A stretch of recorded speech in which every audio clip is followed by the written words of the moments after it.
Hello friend, इथे ठेवलेली आपण कढई मोठी. आपल्याला करायचं आहे चपातीचा चिवडा बनवायचा आहे. चपात्या राहिलेल्या त्या रात्रीच्या थोड्याशा जास्ती, तर आपण एवढ्या चपात्या खाऊ शकणार नाही, म्हणून आपण चटपटीत असा चिवडा बनवणार आहे चपातीचा. आता कढई तापलेली आहे पूर्ण छान अशी, तर आपण तेल टाकूया. तेल जरा जास्ती टाकूया म्हणजे खाण्यासाठी चव लागते. बास 3 पळी टाकलेलं आहे तेल. जिरे आणि मोहरी टाकून घेऊया.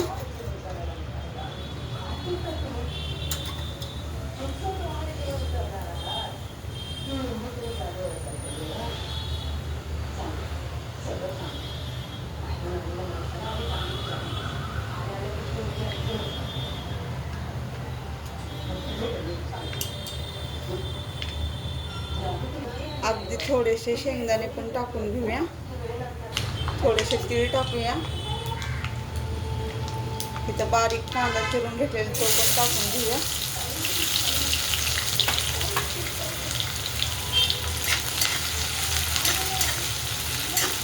एक जीव करूया. छान असा कवळासा ताजा कढीपत्ता आणलेला आहे, ते पण टाकून घेतलेलं आहे आपण.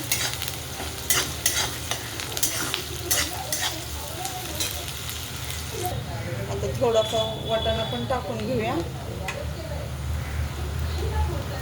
एक जीव करूया. वाटाणा तेलात लगेच फ्राय होतो.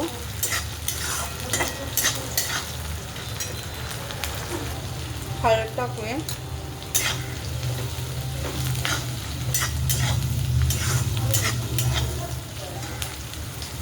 बारीक चिरून गाजर पण टाकल्यावर चालतंय. मीठ टाकूया. वाटाणा छान असा फुटायला लागलेला आहे तेलामध्ये भाजून घेतल्यामुळे. कांदा खूप असा नाही भाजायचा, थोडासाच भाजायचा. तुकड्यामध्ये शक्यतो कांदा कच्चाच लागतो. कोणी तुकडे म्हणतं, कोणी चिवडा म्हणतं चपातीचा. आता लाल मिरची पावडर टाकून घेऊया, जेवढी लागते तेवढी. तेलामध्ये एक जीव करूया.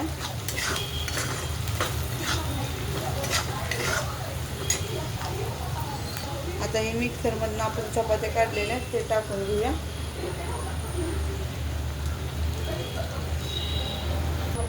एक जीव करूया.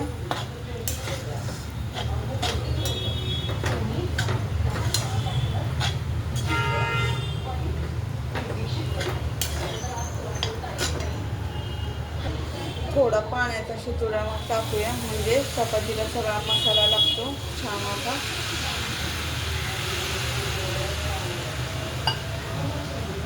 एक जीव करूया.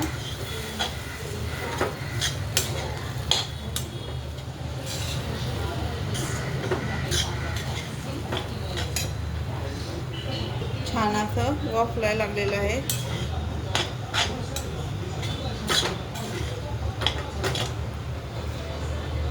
थोडा दाळसर शेंगाचा कूट पण टाकायचा. ह्या पद्धतीचं करून पहा. शिळ्या चपात्या राहिल्या असेल तर. तुम्हाला वाटत असेल शेंगाचा कूट कोण नाही टाकत, पण मी टाकते, कारण की आमच्यात खूप आवडतं असं ह्या पद्धतीचे तुकडे केल्यावर ना.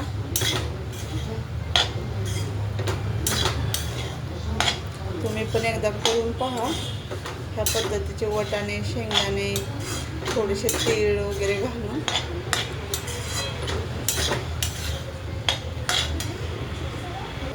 कोथिंबीर टाकूया हिरवी छान अशी. भरपूर टाकल्यावर छान लागतं, पण आता कोथिंबीर महाग आहे. 60-70 रुपयाला गड्डी झालेली आहे, त्यामुळे थोडीशी टाकलेली आहे.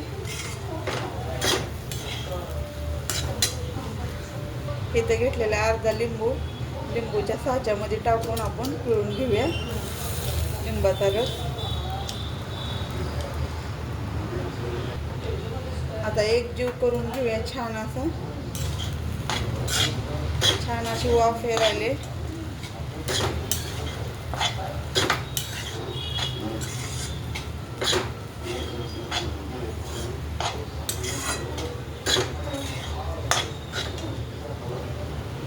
ह्या प्रकारे मी चपातीचा चिवडा बनवलेला आहे. तुम्ही कसा बनवतात ते पण नक्की सांगा कमेंटमध्ये. आवडला तर लाईक करा, शेअर करा आणि कमेंट करा. धन्यवाद.